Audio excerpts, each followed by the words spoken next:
శృతి మించిలా నన్ను మై మరపించకలా తడబడి తల వంచిలా తలపును అణి చేస్తే ఎలా మరేం చెయ్యనే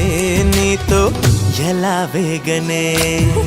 నన్ను దాటి వెళ్ళలేవు నిన్ను నువ్వు దాచలేవు ఏమి చెయ్యనయ్యో రామా ఉన్న మాట చెప్ప నీవు ఊరుకుంటే ఒప్పుకోవు ఇంకెలాగ సత్యభామా అనుకున్నా తప్పు కదా మో మాట ముప్పు కదా మనసై